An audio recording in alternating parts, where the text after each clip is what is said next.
Hola a todos y a todas y bienvenidos a un nuevo episodio del podcast de La Maleta de Carla.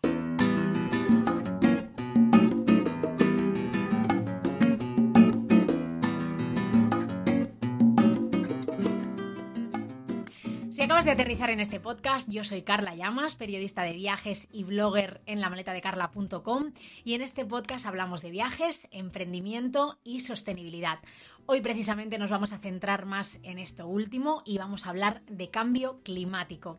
Y hoy tengo conmigo a un gran experto en la materia. Él es Andreu Escrivá, ambientólogo y doctor en biodiversidad, responsable del Observatorio de Cambio Climático de la Fundación Valencia Clima y Energía y divulgador a través de sus dos libros, Aún no es tarde, y el más reciente, ¿Y ahora yo qué hago?, que vio la luz en el mes de octubre. Andreu, bienvenido y mil gracias de nuevo por aceptar mi invitación al podcast. Nada, gracias a ti por dejarme este pequeño también espacio para charlar y para discutir seguro también, ¿eh? Ay, que se pone la cosa, ya veremos. Me gustaría empezar hablando de tu primer libro, Aún no es tarde, y en él comentas que la gente quiere soluciones al cambio climático, pero no quiere entender realmente cuál es el problema. Entonces, para empezar, ¿cuál es el problema? ¿A qué nos estamos enfrentando realmente cuando hablamos de cambio climático? Bueno, pues nos estamos enfrentando al cambio de condiciones que hemos conocido durante toda nuestra vida y realmente durante la historia de la humanidad, ¿no? Es decir, aquí nos hemos desarrollado, evolucionado y hemos construido todas las civilizaciones en un periodo que se conoce como Holoceno, es decir, digamos, la época nueva, que tenía unas condiciones sobre todo climáticas muy estables. Tú ibas a un sitio un año y vas a los 10 años y sabes más o menos que va a hacer un tiempo parecido. Ahora a lo que nos enfrentamos es al cambio de todas estas condiciones, a la desaparición de lugares, a la desaparición de playas, a que de pronto donde había un bosque ya no haya un bosque porque ha habido un incendio y el bosque no se regenera. Nos enfrentamos también a olas de calor tremendas, Uh-huh. que esto, bueno, afecta mucho a lo que se conoce como confort térmico y además es uno de los índices más usados a la hora de escoger destino vacacional en el sentido de que tú no vas a un sitio donde vas a sufrir en general. Y este confort térmico ya está empezando a ser algo, digamos, que está echando para atrás a algunos viajeros en el sur de España o en la Comunidad Valenciana, ¿no? Entonces nos estamos enfrentando a que el mundo que conocemos está cambiando y cambia porque los seres humanos estamos emitiendo muchos gases de efecto invernadero que son, bueno, más famosos el dióxido de carbono, que seguro que lo habéis escuchado, pero que son gases que actúan como si fuera una manta o un invernadero, de ahí su nombre, y retienen más calor de alguna forma del que deberían, ¿no? Entonces, claro, estamos calentando mucho la Tierra. Ya se ha calentado 1 grado, que puede parecer poco, pero no es poco, es muchísimo. Es decir, es una de esas pequeñas diferencias que realmente marca la diferencia. Y entonces nos enfrentamos a esa incertidumbre futura con la certeza de que va a cambiar el mundo, a la incertidumbre de no saber exactamente hacia dónde nos dirigimos y por lo tanto tenemos que ser capaces de actuar ya para encauzar estas previsiones a veces tan apocalípticas, ¿no?, que vemos en los medios de comunicación. Pero realmente ha habido otros procesos de cambio climático en el pasado, entonces me gustaría saber en qué se diferencia el que estamos viviendo ahora de estos cambios climáticos que ya ha habido. Bueno, la primera diferencia es que es el más rápido que jamás haya existido sobre el planeta. Es decir, nunca antes la Tierra, en sus 4.600 millones de años, se había calentado tan rápido. La Tierra ha estado más caliente de lo que está ahora. Las temperaturas medias han sido mayores. En la Antártida ha habido árboles, pero esos procesos han sido lentísimos. ¿Cuál es digamos, el beneficio de que sea lento? Que nos podemos adaptar. Que si la subida de temperaturas que se prevé que pase, y digamos parte ya llevamos, ¿no?, de ella en el siglo XX, en el siglo XXI, sucediera en los tiempos habituales en los que sucedían las cosas en este planeta antes de que llegásemos nosotros, en vez de 2 siglos, tardaríamos 4.000, 5.000, 50.000 años. Es decir, tiempo suficiente para ir, bueno, pues cambiando infraestructuras, para adaptar nuestro modo de producción, para adaptarnos nosotros mismos. Ahora lo que estamos viendo es que en cuestión de décadas estamos provocando cambios que antes en el planeta sucedían en cuestiones de centenares de miles de años, ¿no? Claro, esto lo que nos impacta es a nosotros, el planeta va a estar aquí, ¿eh? El planeta, cuando la especie humana desaparezca y cuando de nosotros solo quede algún recuerdo, pues como mucho plástico por algunos sitios y algunos restos, ¿no? de cemento y todo esto, la Tierra continúa y la vida continúa. Lo que pasa, y ahí es donde está el problema, es que nos estamos, digamos, cargando la vida que nos acompaña en este planeta y sobre todo estamos perturbando y estamos socavando las condiciones de vida del planeta que hacen que nosotros hayamos podido llegar donde estamos. Es decir, siendo 8.000 millones de personas, con un nivel de consumo, gran parte de la población, tremendo en cuanto a agua, energía, combustibles, etcétera. Y en ese sentido, pues claro, no estábamos aquí en los otros cambios climáticos. Está claro, ¿no? Que hace, creo que fue, no me acuerdo, pero igual 400 o 600 millones de años, es que ya con tantos, con números Nos estamos yendo muy tan atrás, grandes, sí, realmente, claro, entre claro, 400 y 600. es como dices, bueno, tampoco pasa nada. Pero hace mucho, mucho tiempo la Tierra era una bola de nieve entera, ¿no? Es lo que se conoce como la Tierra bola de nieve. Bueno, dices, ¡guau, qué desastre para la vida en el planeta! Tal. Ya, pero a mí no me importa porque yo no estaba aquí. Me puede resultar fascinante desde el punto de vista científico, pero mucha gente dice, ya ha habido catástrofes, ¿no? Y yo a veces respondo con otra cosa. Oye, claro que ha habido, por ejemplo, meteoritos que han chocado contra la Tierra. Y si ahora viniese un meteorito y tuviese que chocar, ¿no? Con nuestro planeta de aquí 13 años, no diríamos, ay, como ya ha pasado antes, da igual, ¿no? No hacemos nada y encima no es nuestra culpa. No, no, aunque hubiese pasado antes, que de hecho ha pasado, nos pondríamos manos a la obra para intentar desviar el meteorito. Pues con esto lo mismo. Aunque haya pasado antes, deberíamos hacer algo, pero es que encima esta vez es distinto, es más rápido, es más perjudicial y sobre todo nos afecta a nosotros. Y lo estamos provocando nosotros, porque es el Exacto. primer cambio climático que estamos provocando los seres humanos. Exacto. Aquí sí que es verdad que mucha gente tiene aún la duda, razonable, ¿eh? En otros momentos, de si lo estamos provocando nosotros o son ciclos naturales. Lo estamos provocando nosotros al 100%. Es decir, no hay ningún tipo de controversia ni duda científica al respecto. Y además, no entraré en tecnicismos, pero sí que hay una cosa que mucha gente se plantea y dice, oye, a ver si es el Sol que está enviando más energía, ¿no? Pues justamente en el periodo de más calentamiento, desde los años 70 del siglo pasado, el Sol tiene menos intensidad. Es decir, el Sol realmente no es que no pueda ser el responsable, sino que si fuese por el Sol, nos estaríamos enfriando en estos momentos, ¿no? Entonces, no es el Sol, no son los volcanes, no son otros animales, no es el eje de la Tierra, somos nosotros, porque es que además conocemos las causas, es decir, estamos cogiendo millones y millones de toneladas de materia orgánica acumulada en el planeta durante millones de años, es decir, carbón, gas natural y petróleo, la estamos quemando, cuando la quemamos sacamos estos gases de efecto invernadero y atrapan el calor. El mecanismo está claro, la correlación en este caso sí que implica causalidad y no hay ningún tipo de duda, entonces ya que lo estamos provocando, tenemos el deber de intentar solucionarlo por nosotros y por toda esa vida que no solo nos hace posible la vida a nosotros mismos, sino que es vida que si desaparece ya no va a volver nunca más, ¿no? Cualquier especie que desaparezca ahora mismo ya no hay forma de devolverla a vida porque lo de Parque Jurásico era una película, ¿no? No podemos y tenemos ese deber moral y esa necesidad también, incluso desde un punto de vista utilitarista puramente, de conservar cuanta mayor biodiversidad sea posible porque, bueno, parte de los efectos los acabamos de ver con la crisis del coronavirus y con esta lotería, ¿no? De que estas enfermedades acaben traspasando a los humanos. Totalmente. Oye, no sé, a mí me da un poco la sensación, y también lo he contrastado con tus libros, de que en general la gente tiene la sensación esta de que, la idea esta de que a nosotros no nos va a pasar, ¿no? De que llegará una solución mágica que lo arreglará y el clima volverá a su sitio, ese grado que ya ha subido volverá a bajar. Pero esto no es así. O sea, ¿en qué momento nos encontramos ahora mismo?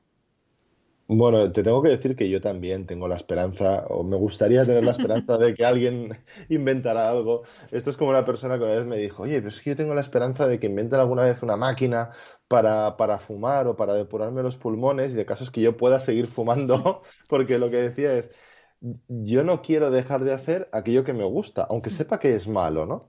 Entonces, claro, nosotros lo que no queremos es dejar de vivir, de consumir, incluso de viajar como viajamos aunque sepamos que es la causa de lo que le está pasando al planeta y por ende nos está pasando a nosotros, y esperamos que alguien en un futuro, oye, pues haga algo que nos permita seguir igual pero sin consecuencias. Eso en el cambio climático no va a pasar. Eso sí que pasó en el agujero de la capa de ozono, que son dos problemas completamente distintos, y el agujero de la capa de ozono no provoca el cambio climático. Lo que pasó es básicamente que hay un componente, pues bueno, químico que atacaba al ozono. El ozono, bueno, pues como sabéis, es necesario para filtrar estos rayos tan dañinos, ¿no? Del Sol. Entonces se cambia ese componente y ya está, no hay ningún problema. Es un cambio puramente tecnológico. Con el cambio climático no, porque el cambio climático no viene de un componente, aunque sean 3 4 gases los causantes, estos 3 4 gases provienen de un número enorme de actividades humanas sin las cuales no podemos vivir. Es decir, podemos vivir sin laca, ¿no? Nos acordamos de aquello de lo de los Totalmente. CFPs, pero no podemos vivir sin comida, no podemos vivir sin desplazarnos, no podemos vivir sin calentarnos. Entonces, el problema del cambio climático fundamentalmente es que está tan enraizado en nuestra sociedad de consumo y en nuestra economía que estamos en un punto, digamos, en el cual ya resulta absolutamente bueno, inviable pensar en ningún tipo de solución mágica, ¿no? Estamos también en ese punto en el cual eh, podemos y debemos cambiar el rumbo de las previsiones climáticas. Al final las previsiones son predicciones, tienen un rango de incertidumbre, lamentablemente están acertando mucho. Es decir, lo que dicen, no, es que los científicos se han equivocado muchas veces. No, no, o sea, el nivel con el que se han ajustado a las temperaturas observadas según las predicciones desde los años 70 es absolutamente espectacular. Parece casi arte de brujería, ¿no? Ujú. Hace poco salió a la luz un informe de una petrolera que en el año 81 predijo con una precisión de centésimas las partes por millón de dióxido de carbono que habría en la atmósfera en 2019. Es decir, esto lamentablemente lo tenemos muy visto, muy estudiado y sabemos que las predicciones que tenemos ahora se pueden cumplir y pueden llegar a ser una realidad si no hacemos algo. Entonces, no es tarde para luchar contra el cambio climático, ni lo va a ser nunca. Porque luchar contra el cambio climático significa luchar por un mundo mejor y yo creo que ahí estaremos todos de acuerdo en que luchar por un mundo mejor nunca se puede tirar la toalla. Es verdad que también hay que reconocer que hay momentos en los cuales vamos a ir pasando, por decirlo así, algunos umbrales. Por poner un caso, el nivel del mar ya ha subido más de 20 centímetros. De hecho, ya hay islas en el Pacífico, algunas islas pequeñas y no habitadas, que ya han quedado por debajo del nivel del mar. Ya hay mamíferos, un pequeño roedor en los atolones de coral por Australia, que ha sido también barrido por culpa del cambio climático, ¿no? Es decir, estamos viendo una serie de cambios que son irreversibles y tenemos que lidiar también con esta sensación de pérdida, pues de paisajes y de lugares que ya está sucediendo. Pero haber perdido algo no significa dejar de luchar por todo lo que nos queda. Y nos queda muchísimo, pero muchísimo más por preservar que lo que hemos perdido hasta ahora. Igual también lo vemos lejano porque se habla de fechas lejanas, ¿no? 2030, 2050, 2100, de subidas de temperatura de 2 grados, que lo que decíamos antes, ¿no? Que a priori pues no parecen mucho. Y luego también de problemáticas que nos pillan muy lejos, ¿no? El deshielo, los osos polares. Aquí eso, bueno, pues nos queda a unos cuantos miles de kilómetros y no, Sí. no es algo que apreciemos en nuestras carnes, ¿no? Exacto, es que lo vemos muy lejano. Al final lo vemos como algo que está lejos, que pasa en otros sitios, que pasa en el Amazonas o en el Ártico y que a nosotros no nos afecta. Hay muchos estudios sociológicos muy interesantes. La mayor parte se han hecho en Estados Unidos y es muy, muy interesante verlo como una gran mayoría de los americanos piensa que el cambio climático es real, existe, lo estamos causando los humanos. Es decir, estamos hablando de un 70-72% de personas que lo tiene bastante claro, ¿no? Pero si se les pregunta, oye, ¿tú crees que te va a afectar a ti? Solo un 40% de personas responde que sí. Es decir, hay un gran porcentaje de gente que lo que ve es un proceso que más o menos se ha acabado de convencer de que eso es así, pero después dice, oye, no, a mí no me toca, ¿no? Esto no va conmigo. ¿Por qué no va conmigo? Claro, porque estamos todo el rato, y yo mismo lo he hecho antes, estamos hablando de predicciones a 2100. hay mucha gente que 2100 le pilla muy lejos. Por suerte, ya hay también otra gente con capacidad de manifestarse e incluso de votar que llegará a 2100. Y que ahí lo que ve es una especie de historia de su vida, ¿no? Mira, aquí empezaré la universidad, aquí empezaré a trabajar, aquí me jubilo ostras, llego a 2100, ¿no? Entonces, ya empiezan a ligarlo a su experiencia, pero para la inmensa mayoría de la gente, el cambio climático sigue siendo una cosa que sucede en el futuro lejano, que por lo tanto, bueno, pues no nos atañe, no nos incumbe y que, bueno, ya se ocuparán, ¿no? La gente que venga después, igual que nosotros nos hemos ocupado de las cosas de antes.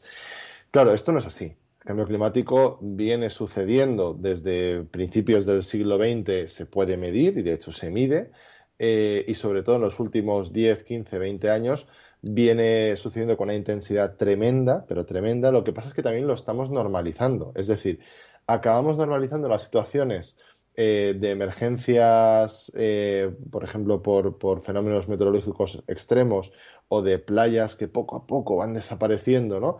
O de que el verano cada vez tarda más en irse, acabamos normalizando esas situaciones y pensando que eso no es cambio climático, que eso es el tiempo normal. Entonces siempre estamos esperando que llegue un momento en el cual haya una gran catástrofe que nos anuncie el cambio climático. El cambio climático no va a venir con gran fanfarria. Evidentemente empezamos a ver cosas, ¿no?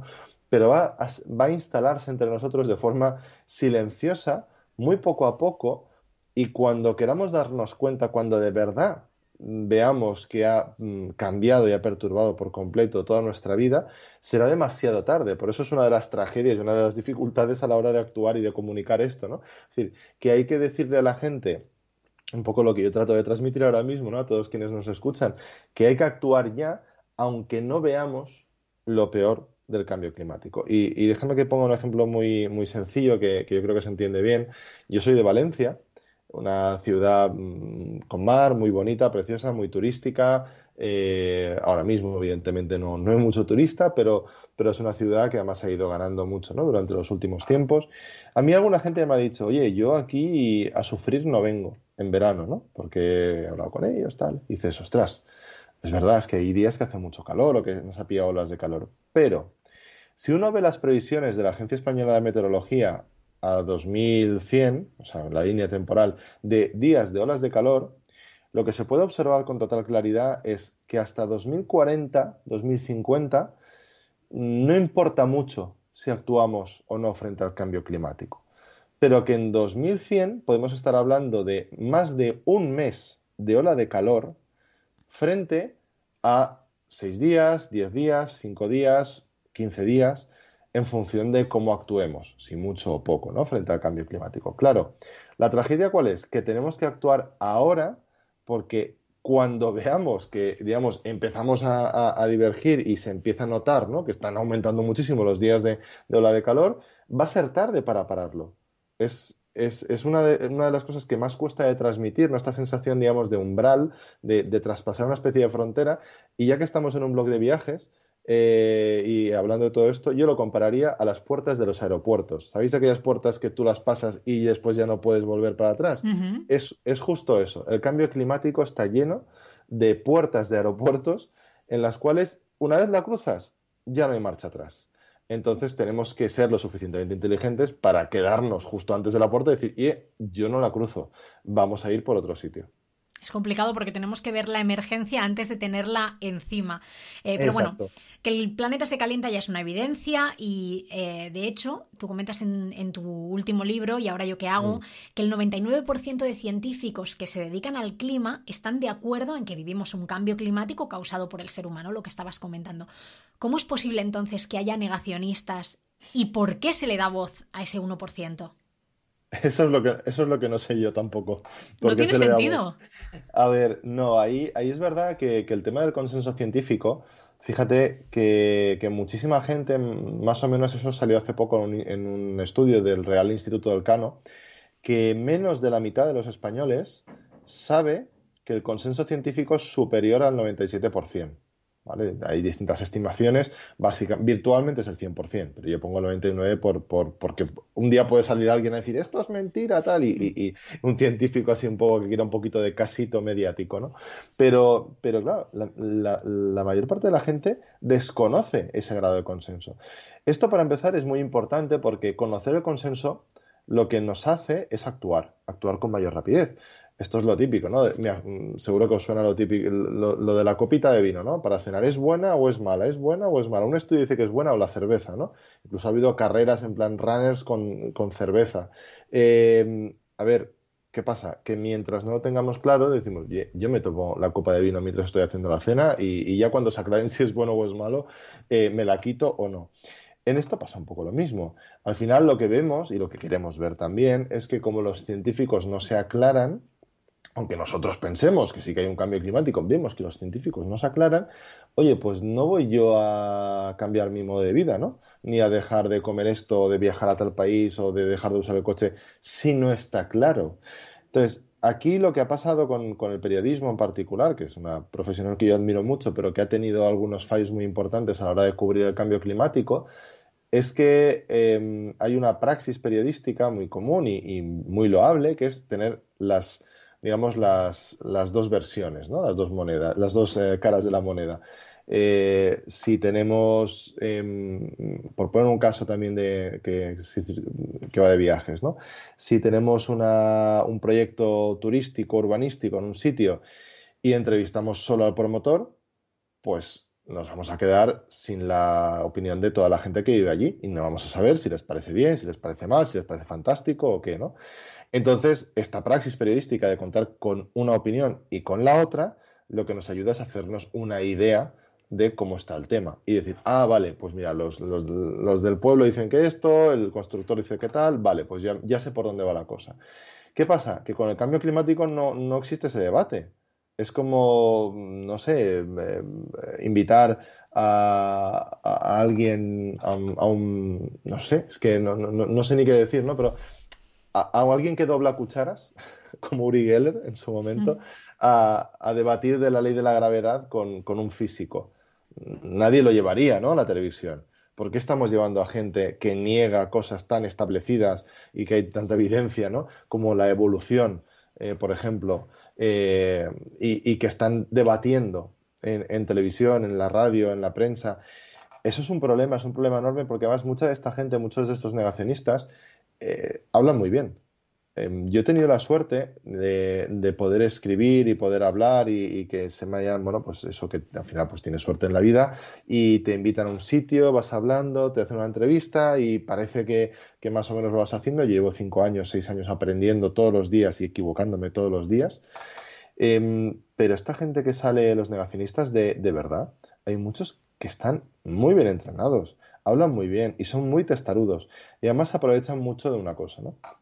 Imaginaos que estáis en una sala y escuchándome, vamos a imaginaros que estamos haciendo esta entrevista en una sala con público y estamos ahí y de pronto entra alguien, el conserje, y dice, oye, que acaba de llegar un estudio que dice que esta sala se va a caer en cuestión de 1 hora. Bueno, no está claro si 1 hora o 1 hora y cuarto, pero se cae en 1 hora.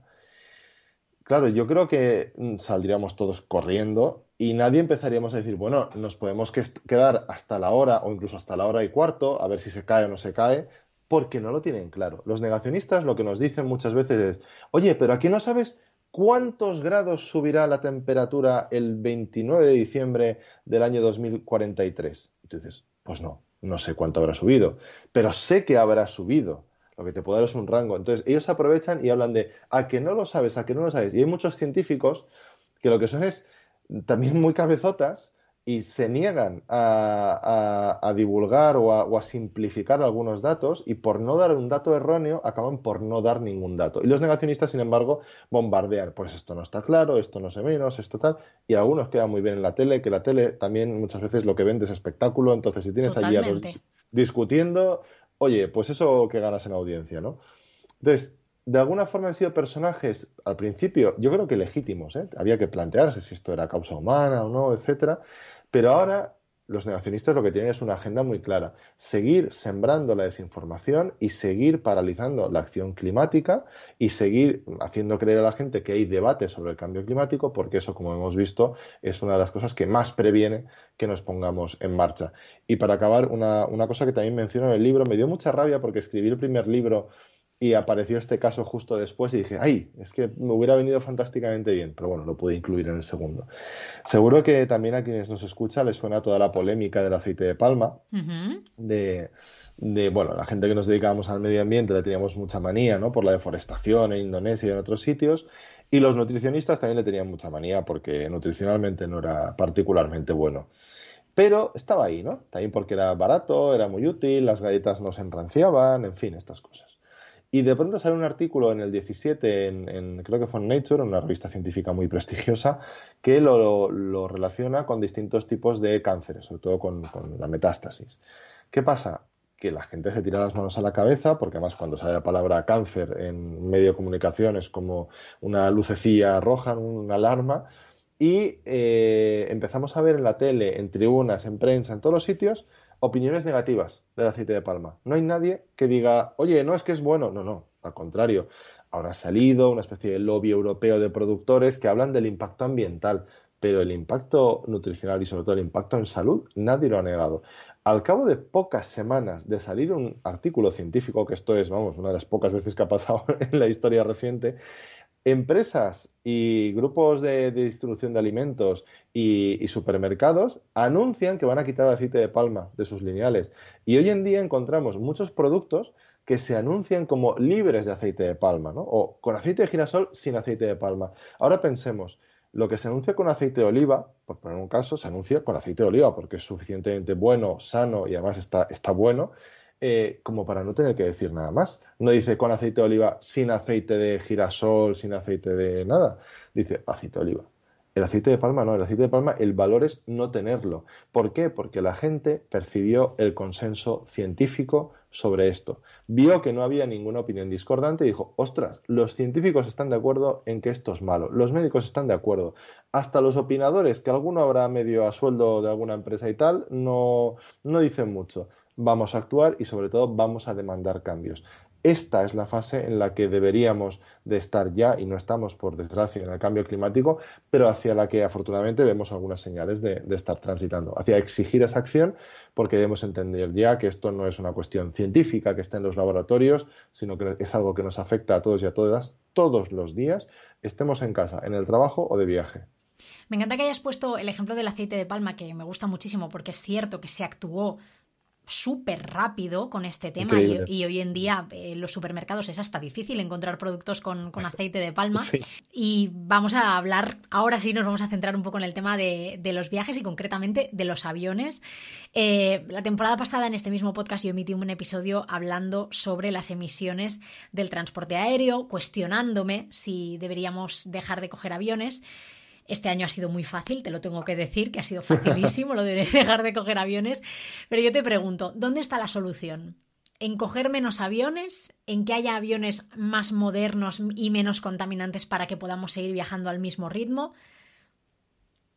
A ver, tenemos que asumir que no vamos a poder viajar al mismo ritmo. Eso, los aviones eléctricos no van a ser una realidad para vuelos transatlánticos, para vuelos muy lejanos. No, no, es imposible, ¿no? Por volumen de carga y de la misma forma que va a costar mucho electrificar tractores, ¿no? Porque pesan muchos. En el caso de los aviones, ni os cuento. Bueno, puede haber un avión, digamos, que ahora cabrían 300 personas, que transporte a 10 personas y que el resto sean peso de batería. Entonces volarían solo los súper ricos, ¿no? Pero tenemos que hacernos la idea de que la forma en que volamos hoy en día va a cambiar, sobre todo porque está basada en un combustible que se acaba. Es decir, incluso sin cambio climático, aunque todo esto que yo os he dicho antes y que hemos estado hablando no existiese, también el volar se iba a acabar en algún momento porque el petróleo se acaba, ¿no?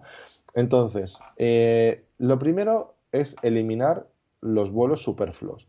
Hay un montón de vuelos de trabajo, incluso a veces de ocio, ¿no? O que no se han planificado bien o lo que sea. Hay un montón de vuelos que no hacen falta, sobre todo los de trabajo, los primeros. Pero lo que tenemos que pensar es, volar no se va a volar como ahora. Los aviones van a ser más eficientes.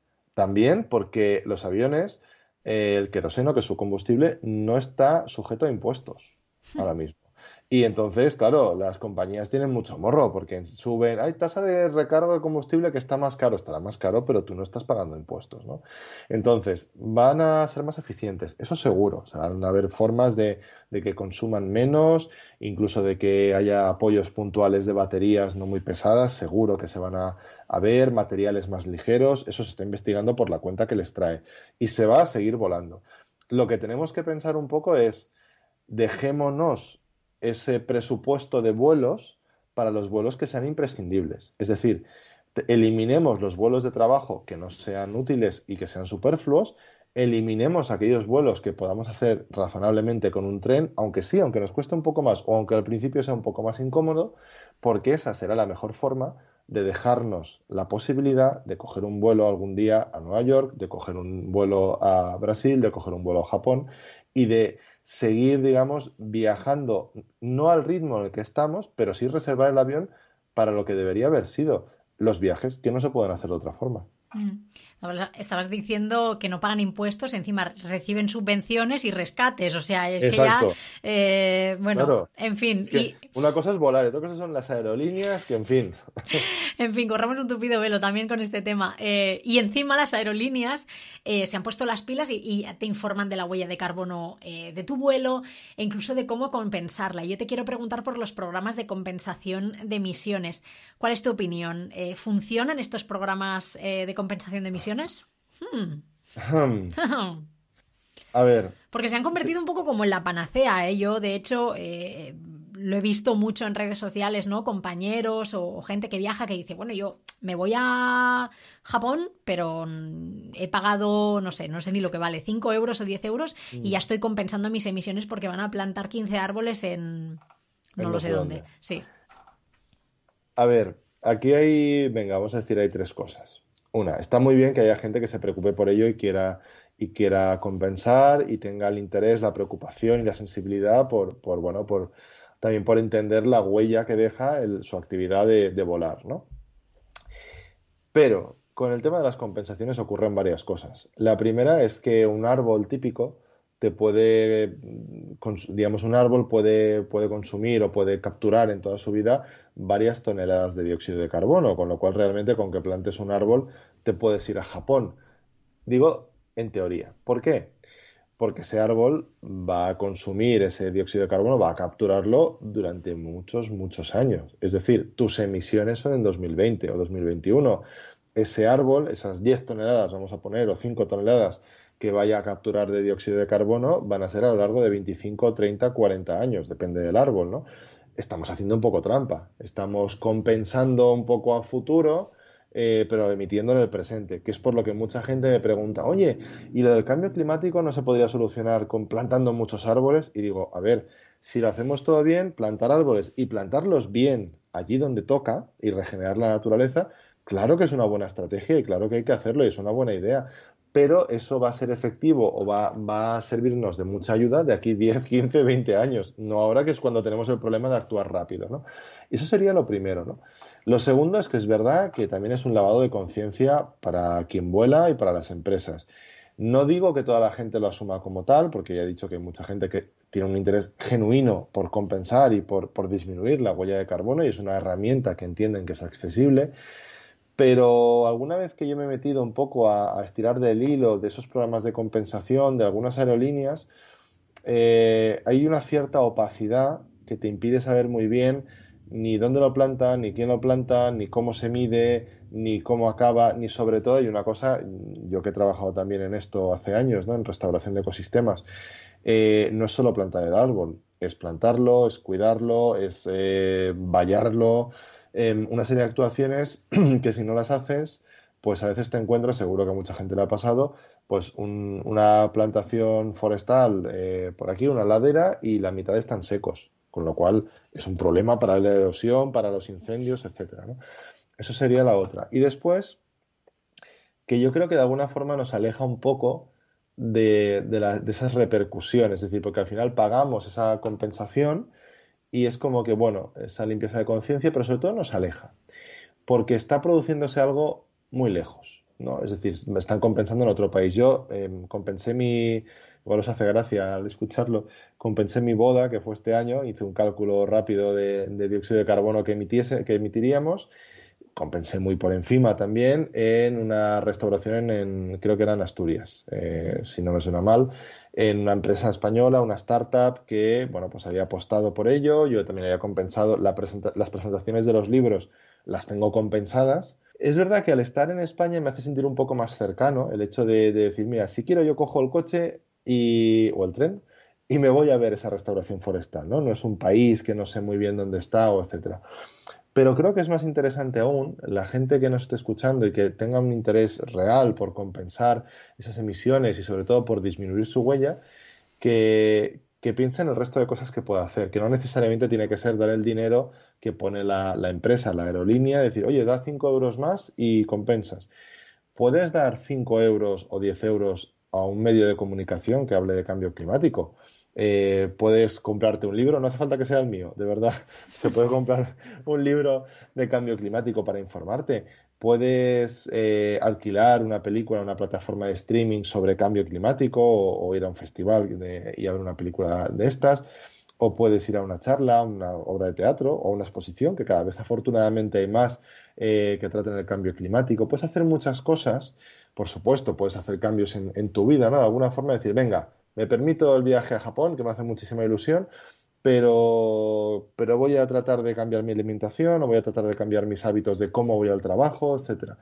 Yo apostaría más a esas cosas más cercanas que a este pago, que como os digo, yo también he usado alguna vez, con lo cual no lo critico al 100%, y que este pago que a veces nos aleja de ese impacto, ¿no? Y creo que es mucho más interesante llevarlo a nuestro ámbito y si realmente tenemos 5 o 10 euros para echar, en el mejor sentido, en acción climática, que en vez de pagarle a una aerolínea para que le pague a alguien y planten 2 árboles en algún sitio que no se sabe muy bien cuál es, busquemos también asociaciones que planten árboles cerca de nosotros, o asociaciones ecologistas, o en el colegio con los niños, ¿no?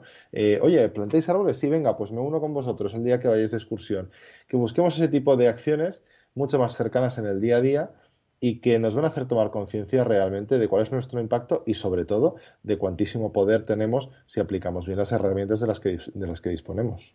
Me encanta porque hemos empezado la entrevista hablando de que la gente quiere soluciones y nos estás dejando aquí un montón de opciones que tenemos para vivir de una forma como más consciente. Y ya para ir acabando, sí que me gustaría que comentáramos una noticia que ha salido recientemente. A ver. Sí, es una noticia bastante peliaguda. La noticia de que 120 personas habían tomado un vuelo a ninguna parte. Ay. Entonces se vendieron plazas en un avión para darles un paseo por el cielo y que volvieran a aterrizar en el mismo sitio. Esto lo he visto en varios países. Lo he visto en Australia y en algún país asiático que ahora mismo no recuerdo cuál es. ¿Nos hemos vuelto locos? Un poco sí. A ver, lo que pasa es que cuando mides más de 1,90, lo de pasar tiempo en un avión te parece una tortura. Entonces, a no ser que tengas dinero para pagar la business, que a mí una vez me pasó por una equivocación que tuvieron, lo típico, ¿no? Una cosa que se equivocan, tal, más o menos te recolocan. Además fue el vuelo de Japón y vamos, yo iba ahí con mis botas de montaña de investigador predoctoral con 20 y pocos años y estaba ahí en business con los ejecutivos y decía, madre mía, pero qué suerte tengo, ¿no? Es la única vez que he viajado a gusto en un avión. Para empezar no lo entiendo. Hay una parte de verdad que no entiendo el clavarte en un sitio claustrofóbico como un avión, pero sí que entiendo que hay mucha gente que eso le recuerda a momentos buenos, porque uno cuando coge un avión, y por eso es tan difícil hablar de este tema, y por eso es tan difícil plantearlo con honestidad y con sensibilidad, porque para muchos de nosotros el avión no son esos aviones de vuelos de negocios que yo estoy hablando, son aviones de placer. Uno coge un avión cuando te vas a visitar un sitio que te hace mucha ilusión, cuando te vas a ver a un familiar querido que vive lejos y tienes 2 días para verlos y quieres aprovecharlos al máximo, cuando te vas a un país exótico que has estado 3 años ahorrando para poderte ir y contarlo y vivirlo. Entonces, claro, es muy difícil decir el avión es malo, porque el avión en el fondo es una herramienta para hacer cosas que nos gustan mucho, muchísimo. Entonces, cuando te subes al avión, yo creo que en cierta medida experimentas también este subidón, ¿no? De decir, ostras, venga, que despegamos, ¿no? El hecho de despegar, eso, fijaos que yo lo decía, a mí no me gusta ir en avión, estoy incomodísimo y aparte lo gasto poco, me pongo nervioso. Yo creo que de haber volado tan poco, al final estoy súper nervioso, ¿no?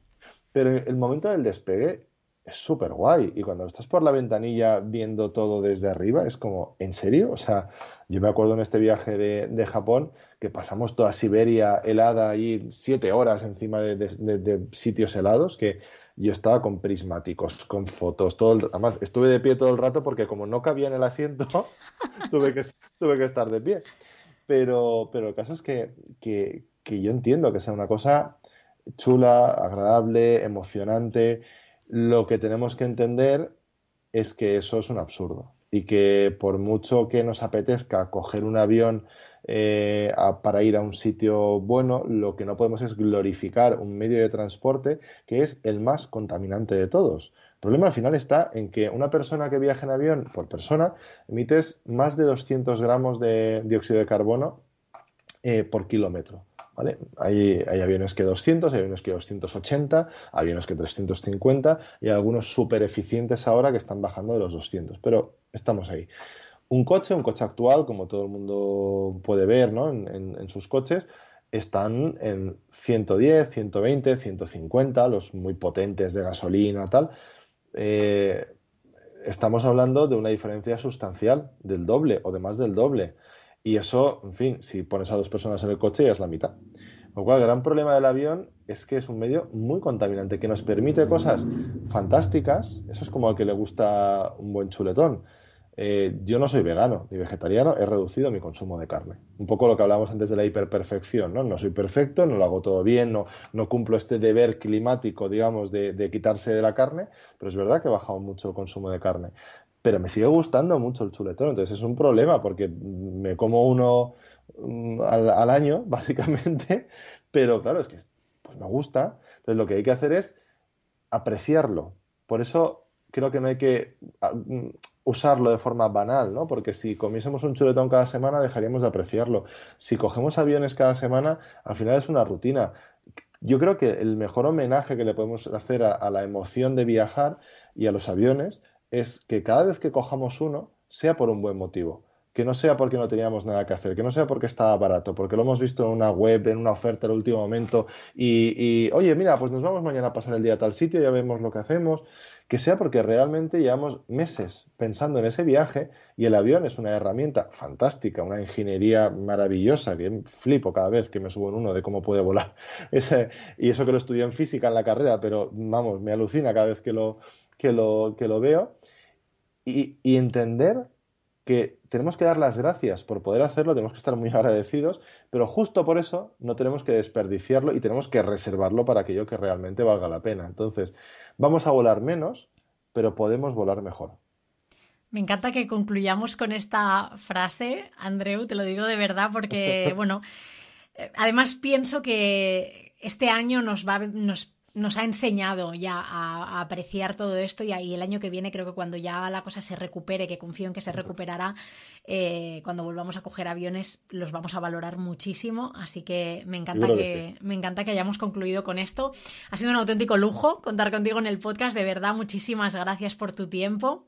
No, gracias a ti y sobre todo a la gente también que nos escucha y que se plantee estas cosas, porque yo creo que aquí lo interesante y lo que yo trato en mi libro y en el día a día es dejar abiertas más preguntas que respuestas. Creo que lo interesante en todo en la vida, pero en el cambio climático en particular, es no dar respuestas tajantes, un poco como lo que decías de los periódicos y las noticias que nos machacan con lo que hacemos mal, sino dar herramientas y ofrecer, bueno, pues la posibilidad de hacernos preguntas que nos hagan replantearnos cosas, ¿no? Y por eso la verdad es que ha sido un placer, un lujo también y nada, oye, se agradece mucho el poder charlar con tiempo y con calma y de temas tan espinosos, pero sobre todo tan bien tratados como lo haces, como puede ser lo de volar, ¿no? Y los viajes, que creo que hay que replanteárselo, pero en positivo. Y podemos hacerlo. Totalmente, siempre positivo. Oye, cuéntanos dónde podemos encontrarte en redes sociales para que la gente te busque. Bueno, pues tengo una única red social, digamos, funcional, vamos a decirlo así, que es Twitter. Ahí tengo mi nombre y apellido, que es Andreu Escrivá, con V. y soy muy activo, o sea que quien me sigue se expone a recibir muchas noticias de cambio climático, pero bueno, sí que es verdad que lo que trato de hacer siempre es hacerlo con humor, a veces con mucho humor por las redes sociales, porque creo que son también una herramienta distinta, muy fresca, muy cambiante, que hay que saber aprovechar. Y bueno, pues básicamente ahí, y después es verdad pues que en todas las librerías, aunque sea una red social analógica 1.0, pues afortunadamente el libro Y ahora yo qué hago se puede encontrar. Y yo lo que animo a la gente un poco que me lea, tanto sea por la red social o sea en librerías, ¿no? O en bibliotecas, es a compartir la lectura, también lo que no le haya gustado, ¿eh? O sea, a mí se me puede poner tranquilamente, oye, mira, aquí esto que dices está equivocado, o yo no pienso así. Y porque lo que más me gusta es eso, charlar, debatir, compartir puntos de vista. En el propio libro muchas veces yo asumo errores o digo que alguna cosa la había ido enfocando mal los últimos años. Creo que eso es necesario para poder avanzar, darse cuenta de lo que uno ha hecho mal hasta el momento. Y después, ojalá que en este año que viene, en el cual también podemos coger aviones, pues también podamos volver a centros culturales, a librerías, a escenarios y a entrevistas en directo para poder seguir charlando cara a cara. Pues muchísimas gracias de nuevo, Andreu.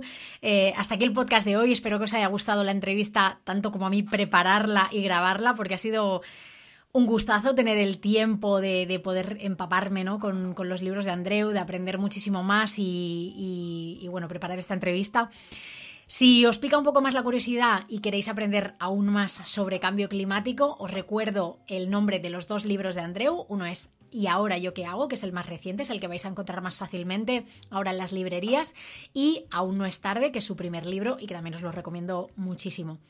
A mí ya sabéis que me encontráis en lamaletadecarla.com y en redes sociales como @lamaletadecarla, y que para cualquier duda o sugerencia estoy a un email de distancia en info@lamaletadecarla. Y ahora sí, ya me despido. Hasta la próxima. ¡Chao!